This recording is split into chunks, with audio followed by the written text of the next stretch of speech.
오순절을 보내며 우리가 주님의 고난을 가슴 깊이 묵상할 수 있도록 인도하여 주시옵소서. 우리 입술에 부정한 것들과 하나님의 뜻에 어긋났던 모든 생활들을 하나님 우리가 버리게 하시고 오직 겸손과 또 절제와 인내로 삶을 채워가기를 원합니다. 이 시간 내 안에 찬양이 숨쉬게 하여 주시길 원하며 예수 그리스도의 이름으로 간절히 기도드립니다. 주 앞에 나와 제사를 드리네. 마음 열어 내 삶을 드리네. 주를 봅니다. 끝없는 사랑 나 회복시키네. 주 앞에 나와 주 앞에 나와 제사를 드리네. 마음 열어 내 삶을 드리네. 주를 봅니다. 끝없는 사랑 나 회복시키네. 이제 눈 들어 주 보네.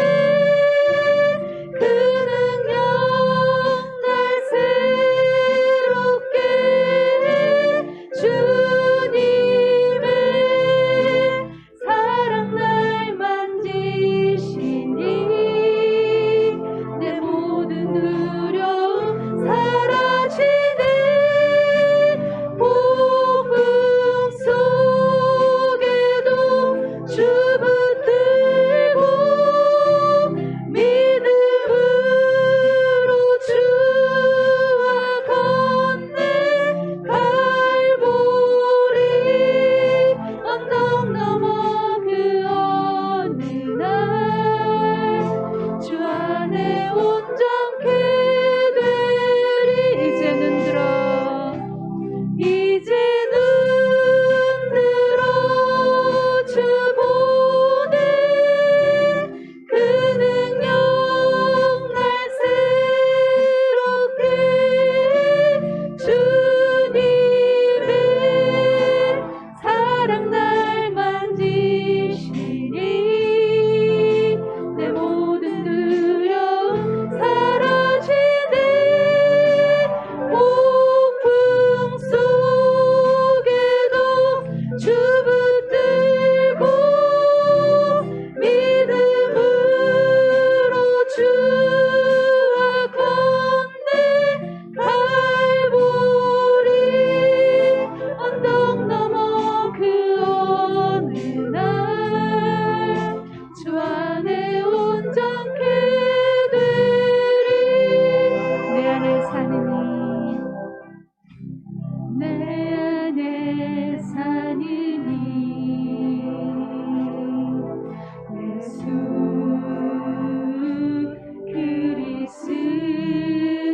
그리스도니 나의 죽음도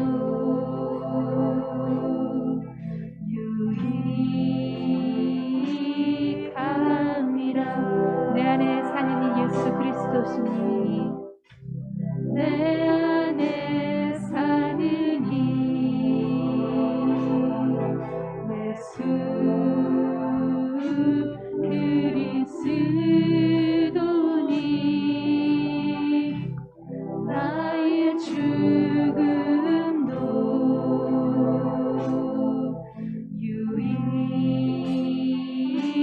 유익함이라.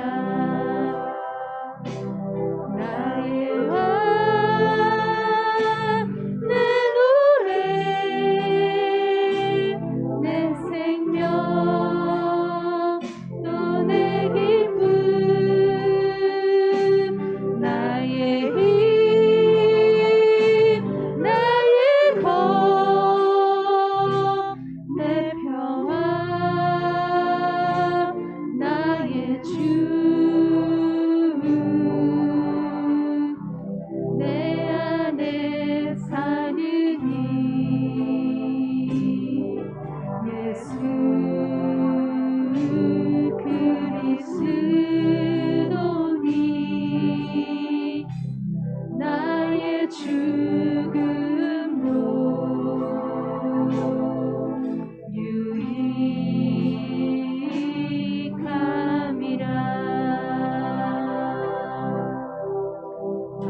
허락하신 시련을 통해 나의 믿음 더욱 강하게 자라나고 찬양하겠습니다. 내게 허락하신 시련을 통해 나의 믿음 더욱 강하게 자라나고 험한 산과 골짜기 지나는 동안 주께 더 가까이 나를 이끄시네. 내가 겪는 시험이 어렵고 힘겨워도 내 주님보다 크지 않네. 내 앞에 바다가 갈라지지 않으면 주가 나로 바다 위 걷게 하리. 나는 믿네. 주의 능력으로 내 삶 새롭게 되리. 나는 믿네. 주의 능력으로 담대히 나가리라. 주와 함께 싸워 승리하리라. 날마다 믿음으로 나 살아가리. 나는 믿네. 나는 믿네. 주의 능력으로 내 삶 새롭게 되리. 나는 믿네. 주의 능력으로 담대히 나가리라. 주와 함께 싸워 승리하리라. 날마다 믿음으로 나 살아가리. 날마다 믿음으로 나 살아가리. 우리의 삶을 주관하시는 하나님 아버지, 오늘도 주님 안에서 안식할 수 있는 거룩한 주일을 맞아 도망 가운데 사모하는 마음으로 주님 앞에 나와 찬양과 경배로 예배드릴 수 있도록 인도하여 주신 하나님의 은혜와 사랑에 감사를 드립니다.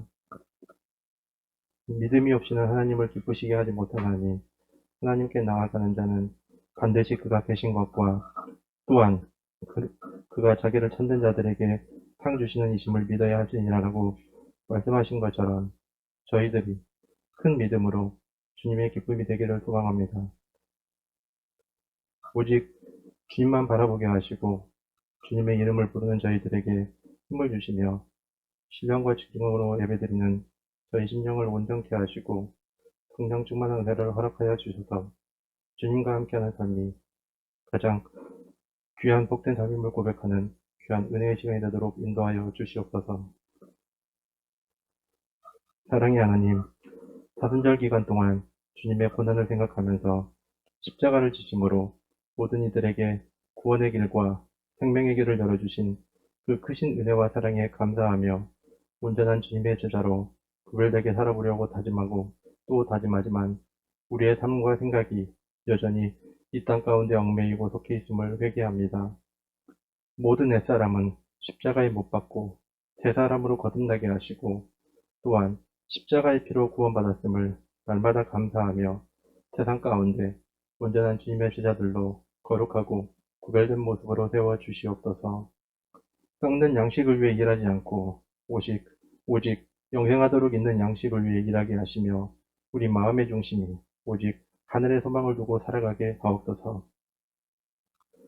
능력의 하나님, 코로나19로 인하여 사회적 불안과 경제적 어려움에 빠져 있는 이 나라를 위해 기도합니다.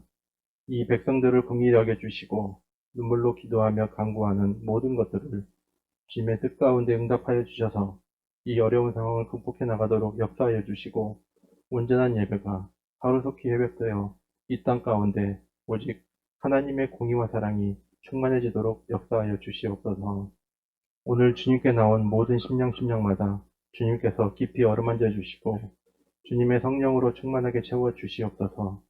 주님의 귀한 말씀을 선포하신 목사님, 권능으로 함께 하셔서 능력 있는 말씀이 선포되게 하시고 말씀을 받는 저희들 모두에게 신령한 귀가 열려서 우리의 심령이 하늘의 양식으로 충만하게 채워지고 새롭게 변화되어 말씀으로 부유한 삶을 살아가도록 인도하여 주시옵소서.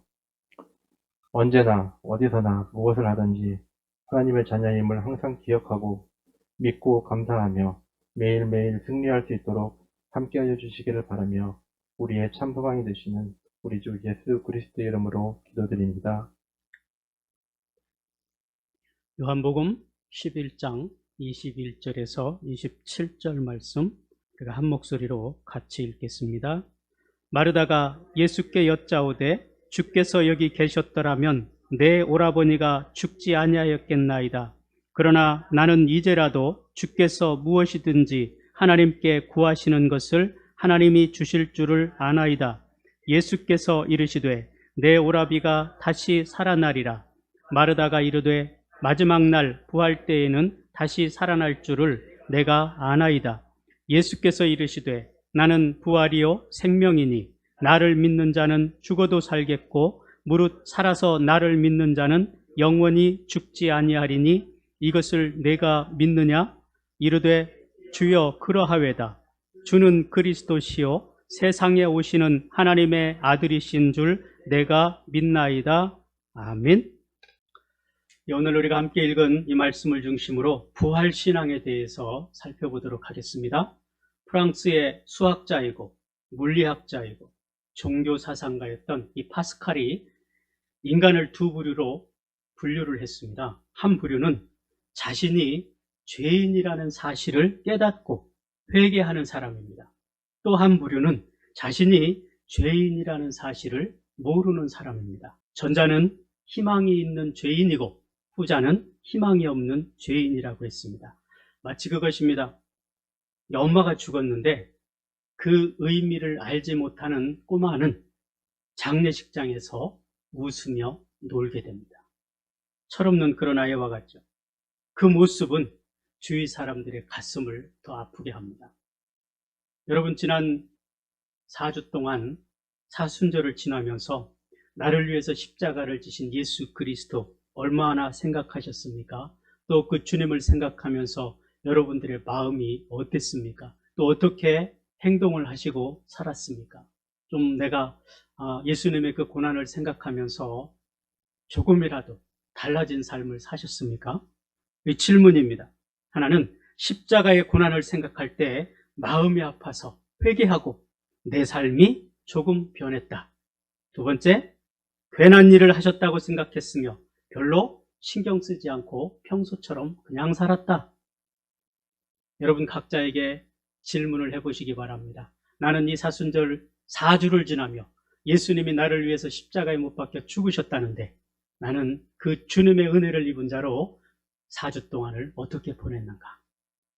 1번은 희망이 없는 죄인입니다. 십자가의 고난을 생각하고 회개할 수 있었다는 것.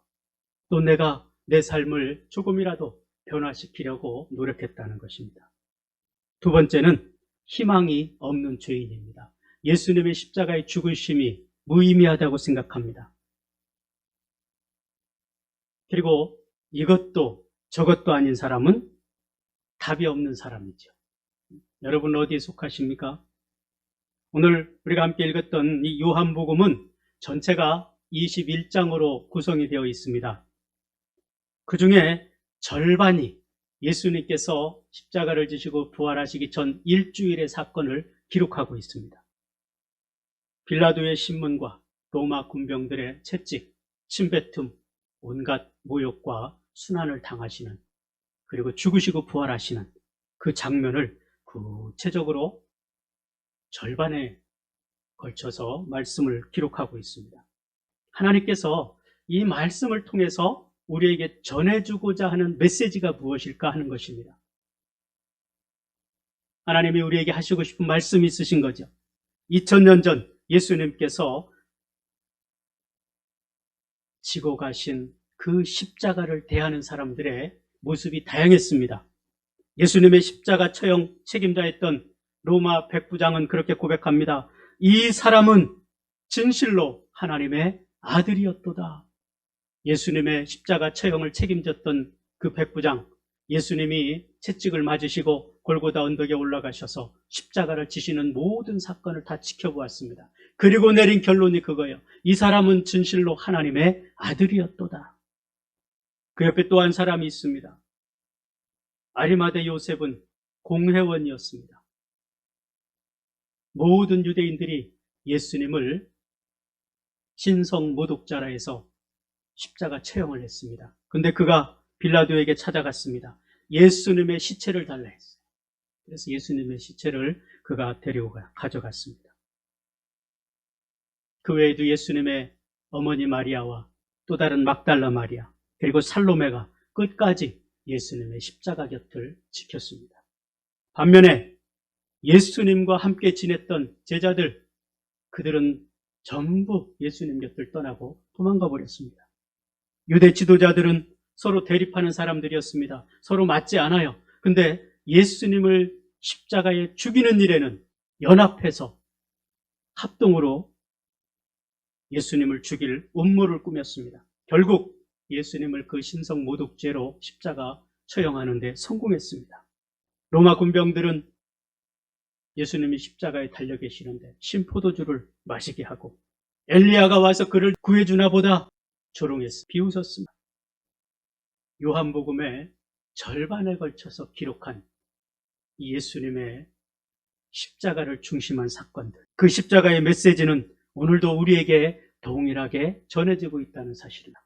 백부장처럼 그는 진실로 하나님의 아들이었다. 저와 여러분의 고백이 되기를 바랍니다. 제자들조차도 두려워서 도망갔는데 시체를 달라고 요구했던 아리마대 요셉과 같이 용기 있는 믿음으로 서기를 바랍니다. 그리고 이제 우리의 신앙이 더 이상 관념적이 되어서는 안 될 것입니다. 우리의 신앙이 추상적이어서는 안 될 것입니다. 입술의 고백만으로 안 될 것입니다. 우리의 삶이 변하고 우리의 생각이 바뀌는 그런 믿음으로 우리가 변화될 수 있기를 바랍니다. 오늘 요한복음 11장에는요. 나사로가 살아나는 기적이 기록되어 있습니다. 예수님께서 자신을 잡으려는 또 죽이려는 유대 지도자들을 피해서 세례 요한에게 세례를 받으셨던 그 요단강 근처로 피난을 가셨습니다. 그때 마르다와 마리아가 급한 전가를 예수님께 보냈습니다. 예수님께서 사랑하는 자신의 오빠인 나사로가 죽게 되었다는 이야기입니다. 예수님의 피난처 위치까지 그렇게 잘 알 정도면 이 친밀한 관계를 유지하고 있었던 것 같죠. 그러나 지금 그가 예루살렘 근처로 다시 오면 잡혀서 죽을 수도 있습니다. 그런 상황을 알고 있음에도 불구하고 자기 오라버니가 죽게 되자 급박한 상황에서 예수님께 부탁을 하지 않을 수가 없었습니다. 그래서 예수님께 부탁을 했어요. 우리는 그 베다니 마을 사람들을 좀 생각해 볼 수가 있습니다. 지금 그 광민이가 입대한 지 3개월이 됐습니다. 손꼽아 기다리는 것이 언제 휴가를 나갈까 이걸 겁니다. 그러면 휴가를 나오면 가장 먼저 어디를 갈까요? 집으로 가겠죠. 소중한 가족이 있는 집으로 갈 것입니다. 그렇지 않고 다른 여러분 집에 가면 돌려보내십시오, 집으로. 예수님께서 예루살렘에 가시면 항상 들렸던 곳이 바로 베다니 마을이었습니다. 거기에 마르다와 마리아 그리고 그의 오라버니였던 나사로가 있는 곳이었습니다. 문둥병자 시몬이었던 곳이었습니다. 예수님께서는 나사로의 집을 방문하셔서 말씀을 나누기도 하셨고 문둥병자 시몬의 집에서 식사도 함께 하셨습니다. 베다니 마을에서 주무시기도 하셨고 그리고 예수님께서 나귀를 타시고 예루살렘에 입성한 곳, 그 나귀 주인이 있는 곳도 베다니 마을입니다. 베다니 마을에서 나귀를 구해서 타시고 예루살렘에 올라가셨습니다. 그리고 예수님께서 승천하신 곳도 여기 베다니 마을이에요. 마지막으로 이 땅에 계실 때 축복하신 곳도 바로 이 베다니 마을입니다. 굉장히 중요한 마을인 것 같죠. 이 베다니 마을 사람들은 주님이 오신다고 하자 잔치를 벌였습니다. 요한복음 12장 1, 2절에서 보면 때가 6월절 엿새 전이라 그랬습니다. 요한복음의 이 절반을 기록하고 있는 그 시작점이죠. 그 장소가 이 예전에 예수님으로부터 치유받았던 나병 환자 시몬의 집이었습니다. 거기서 잔치가 벌어진 거예요. 그 잔치 자리에서 마리아가 옥합을 깨뜨려서 예수님의 머리와 발에 향유를 부었습니다. 그 향유 냄새가 그 온 집에 가득했다고 그랬어요. 한번 상상을 해보세요. 향기가 그 집안에 가득한데 거기에서 식사를 합니다. 잔치를 합니다. 그들은 주님의 말씀을 사모했습니다. 마리아는 거의 예수님의 말씀에 빨려들 것처럼 예수님의 발 앞에 앉아서 그 말씀을 들었습니다. 이 베다니는 참 주님을 너무도 사랑하는 사람들이 많아요. 그래서 예수님께서 예루살렘에 올라갈 때마다 베다니 마을에 들리셔서 거기서 주무시기도 하시고 말씀을 나누시기도 하시고 그들을 축복하시기도 하셨습니다. 그 마을에는 그렇게 예수님을 사랑으로 맞아주는 사람들이 있었어요. 모든 사람들이 예수님을 죽이려고 혈안이 되어 있는 예루살렘 그곳을 떠나서 이 베다니 마을에 가면 마음이 편안했을 것 같아요. 왜? 그 어느 곳도 쉴 곳이 없는데 예수님께서 그렇게 말씀하셨어요. 여우도 제 굴이 있고 그런데 당신은 쉴 곳이 없다. 그러나 이 베다니 마을 사람들은 예수님을 누구보다 사랑했습니다. 그 마을에는 그렇게 예수님을 사랑하는 사람들, 그렇게 예수님을 맞이하는 사람들이 있었습니다. 오늘 우리 교회가 그 베다니 마을처럼 주님을 맞이할 수 있기를 원합니다. 여러분의 가정이 주님이 오시고 싶은 그런 가정이 될 수 있기를 주님의 이름으로 축복합니다. 다시 여기 본문으로 돌아가면요. 지금 나사로가 죽게 생겼다는 급한 소식을 들었습니다. 그 예수님의 반응을 보세요. 6절의 말씀을 보면 나사로가 병들었다 함을 들으시고 그 계시던 곳에 이틀을 더 유하시고 그랬어요.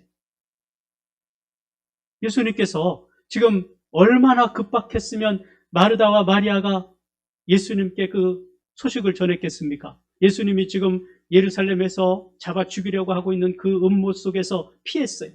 그곳에 다시 예수님께 요청을 했는데 예수님이 그 소리를 듣고 이틀을 거기 계셨단 말이죠.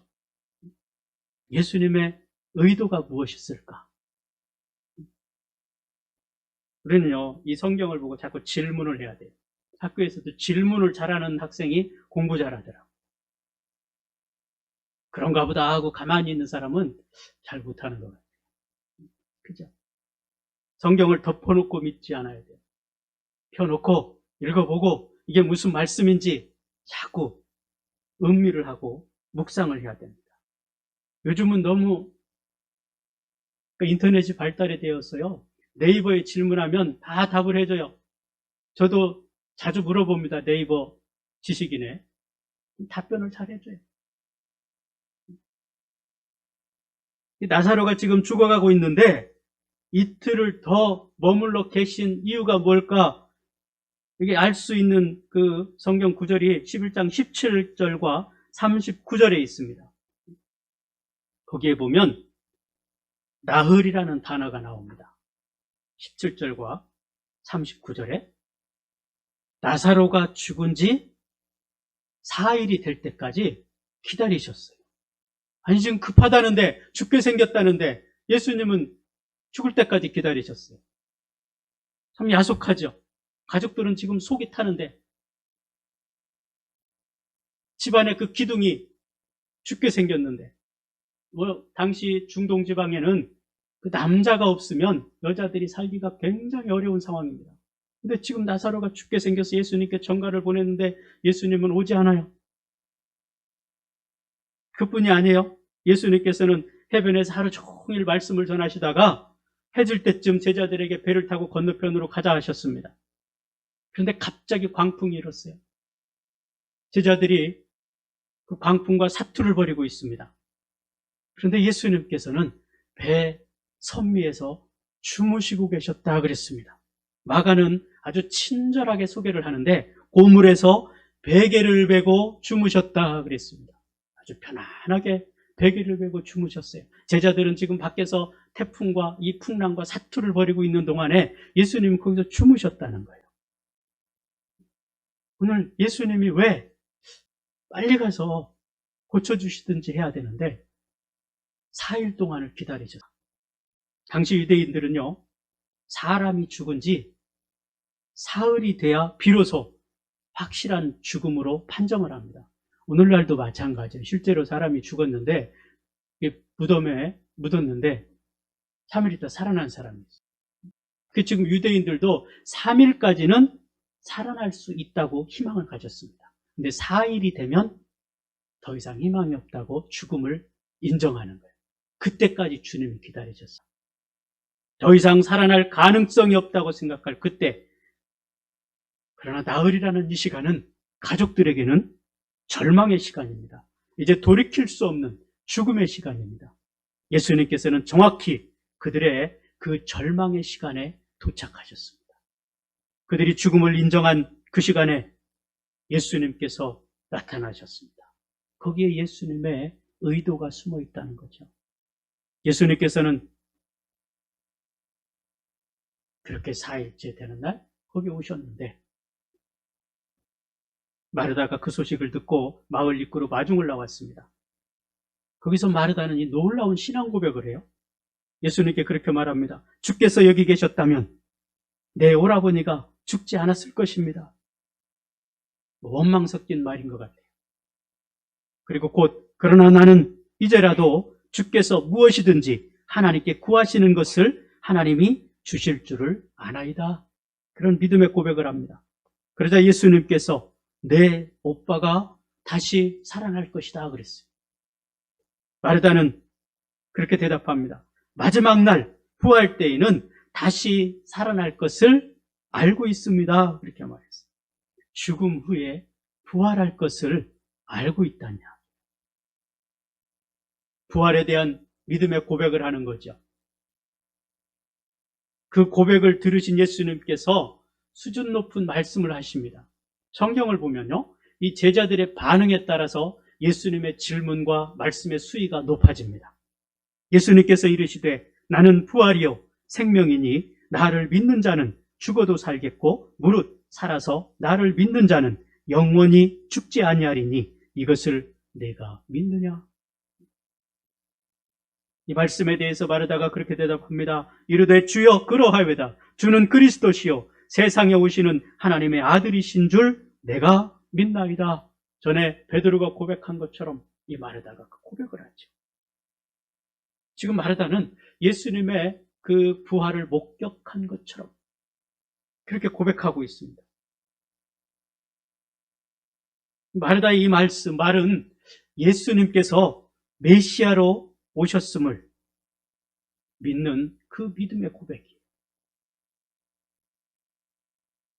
그런데요, 그가 그런 믿음의 고백을 한 후에 예수님께서 나사로의 문제, 지금 나사로가 이미 죽었어요. 4일 됐기 때문에 이제는 가능성이 없다고 희박한 가능성마저 완전히 다 포기한 상태입니다. 그래서 예수님도 자기 오라버니가 지금 이 죽어있는 이 상태에서는 살릴 수 있다고 생각하지 못했습니다. 이 죽음의 문제를 해결하지 못할 것처럼 말합니다. 39절에 보면 그래요. 예수님에 대한 열심이 있었지만 그러나 그 고백에 비해서 실제적인 신앙은 좀 부족한 거였습니다. 믿으려는 소원과 열망은 있는데 삶에서의 믿음은 다른 것이라는 거예요. 오늘 우리가 그렇습니다. 우리가 입술로 고백하는 믿음, 우리가 생각하는 믿음은 굉장히 큰데 우리의 삶의 현장 속에서는 그 고백처럼 따라가지 못해요. 오늘 이 마르다가 그겁니다. 이것이 또한 우리 믿음의 현주소입니다. 우리 마음으로는, 생각으로는 그렇게 하고 싶은데 삶에서는 그렇게 안 돼요. 그 이유는 마르다가 지금 신앙에 체계가 없는 거예요. 왜? 예수님을 만날 때나 말씀을 듣고 체계적으로 이렇게 누가 가르쳐주지 않기 때문에 그렇습니다. 하나님의 말씀은 신령한 감동으로 알 수 있는 방법도 있습니다. 또 한 가지는 우리가 배워야만 알 수 있는 내용도 많이 있습니다. 그렇기 때문에 우리가 말씀을 깊이 배워야 돼요. 그래야 우리의 신앙이 한 단계 한 단계 높아집니다. 예를 들면 그거예요. 얕은 물가에는 송사리, 붕어 이런 피라미들만 살아요. 큰 물고기를 보려면 어떻게 합니까? 깊은 물속으로 들어가야 돼요. 상어를 보고 싶으면 상어는 물속 30m에서 300m 그 사이에서 산다고 합니다. 그 30m를 들어가야 이 상어를 볼 수가 있어요. 가끔 이제 해수욕장에 상어가 침몰했다 그러는 건 상어가 제정신이 아닐 때 나오는 거죠. 마찬가지로 우리 신앙도 믿음의 고백을 하는 것과 우리 신앙의 실제가 다르다는 겁니다. 아무리 신앙생활을 오래 했어도 깊이 있게 배우지 않으면, 하나님의 말씀을 우리가 연구하고 배우지 않으면 우리의 신앙은 그냥 얕은 물가에서 움직이는 것하고 똑같아요. 그래서 어떤 문제가 생기면 바로 넘어집니다. 시험 당하죠. 그래서 깊은 하나님의 말씀의 의미를 깨달아 알 수가 없다는 거예요. 우리 교회는 일주일에 드리는 예배가 주일 예배, 금요 예배, 새벽 예배 5번, 7번 예배를 드립니다. 제가 주일에는 이렇게 누구나 다 보편적으로 들을 수 있는 말씀만 합니다. 금요 예배는 우리가 믿음을 강화할 수 있는 그런 교리적인 내용과 신앙이 좀 성숙할 수 있는 그런 내용들을 중심으로 말씀을 전하려고 제가 노력을 해요. 그리고 새벽 예배 때는 우리 같이 큐티하고 있는 주산 말씀 묵상집, 그 말씀을 중심으로 지금 성경 각 권대로 계속해서 나가고 있어요. 그 말씀의 역사적인 의미하고 또 이 배경들, 이게 왜 이 말씀을 하나님이 주셨는가, 이런 것들을 같이 공부해 나가고 있습니다. 우리가 이런 말씀들을 대하지 않으면 그냥 송사리나 보고 피람이나 보고 살 수밖에 없는 거죠. 깊이 있게 우리가 조금씩 더 연구하고 알아봐야 돼요.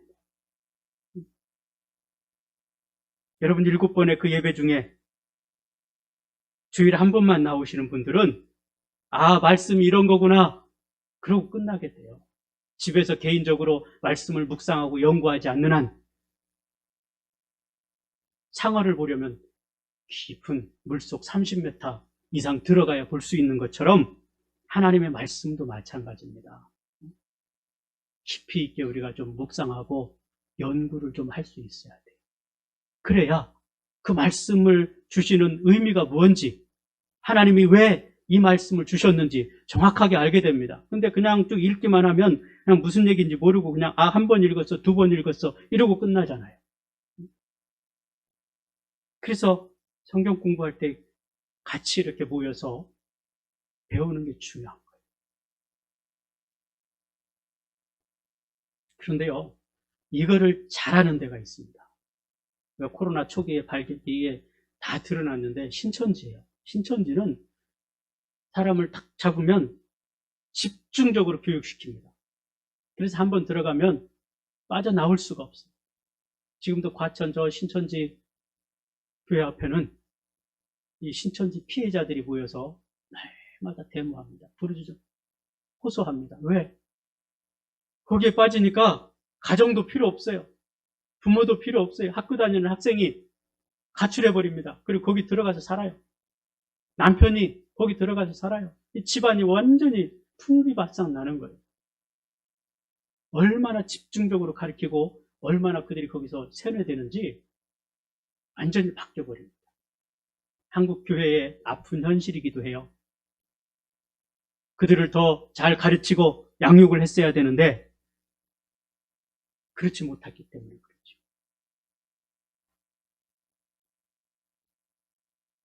요즘에는 이 코로나 때문에 작은 교회도 다 이렇게 인터넷 예배를 드립니다. 영상으로 예배를 드려요. 지금 우리 교회도 영상으로 예배를 같이 드리고 있습니다만은 다 이제 마음만 먹으면 예배를 드릴 수가 있어요. 우리 이순윤 권사님 저 인천에 계셔서 그동안은 새벽 예배 드릴 꿈도 못 꿨는데 요즘은 매일 새벽 예배 같이 인터넷으로 참석하셔. 할 수 있어요. 함께 모여서 기도하면 더 좋겠지만 그렇지 못할 경우에는 인터넷으로라도 함께 예배할 수 있기를 바랍니다. 제가 이렇게 보면 몇 분이 새벽에 들어오셨나 이렇게 다 표시가 돼요.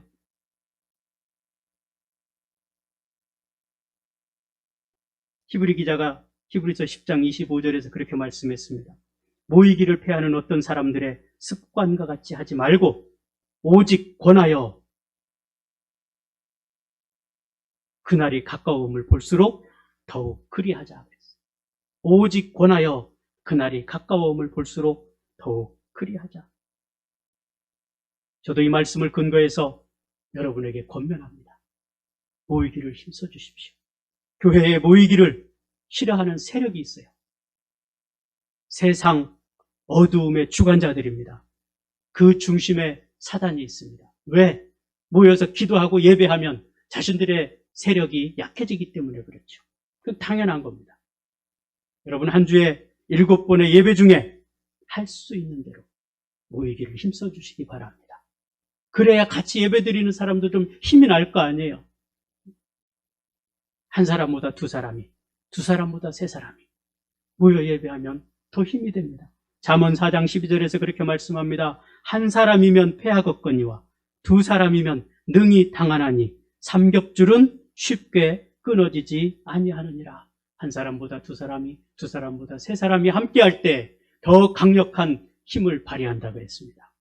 오늘 바르다가 믿음의 고백을 했지만 아직 현실에서의 이 부활을 믿지 못했습니다. 그래서 나사로가 살아날 것으로 믿지 못한 거예요. 그러나 예수님께서는 완전히 죽었다고 생각할 그때에 나흘 됐을 때 나타나셔서 그 나사로를 살리셨습니다. 이것이 주님의 역사입니다. 주께서 이루시는 것입니다. 오늘 우리가 하나님을 믿는 믿음으로 분명한 선택을 할 수 있기를 바랍니다. 우리나라에 큰 역들이 여러 군데가 있습니다. 충청도에는 충주와 청주가 예전에 역이 들어서려고 그랬어요. 근데 대전으로 바뀌었습니다. 그리고 경상도에는 경주하고 상주에 역을 세우려고 그랬습니다. 그런데 대구가 역을 세웠어요. 전라도에서는 전주하고 나주에 역을 세우려고 했습니다. 그런데 광주에 역이 세워졌어요. 왜 그런가 그러면 당시의 유지들이 무슨 철길을 이 도심 한복판에 놓느냐 그랬습니다. 그런데 보세요. 지금 대전, 대구, 광주 여기가 중심 도시가 됐습니다. 충주, 청주 못하잖아요. 경주, 상주 그리고 대구. 그때 선택을 잘했어야 됐죠.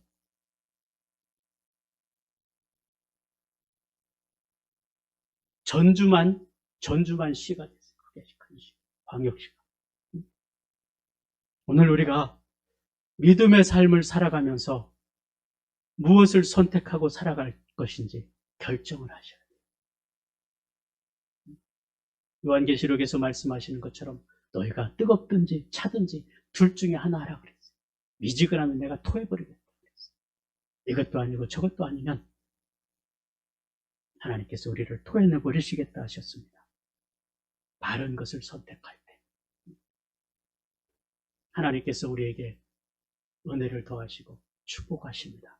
베다니 마을 사람들처럼 예수님을 선택하시기 바랍니다. 예수님을 기뻐하시기 바랍니다. 주님께서 그것을 축복하시고 그들에게 은혜를 베푸셨습니다. 오늘 우리 교회가 이 믿음의 삶을 통해서 이 사순절을 지나면서 우리의 신앙이 한 단계 성숙되어서 우리의 질문도 좀 성숙하고 우리의 믿음도 좀 성숙해서 하나님이 기뻐하는 그런 삶을 살아갈 수 있는 저와 여러분이 될 수 있기를 주님의 이름으로 축복합니다.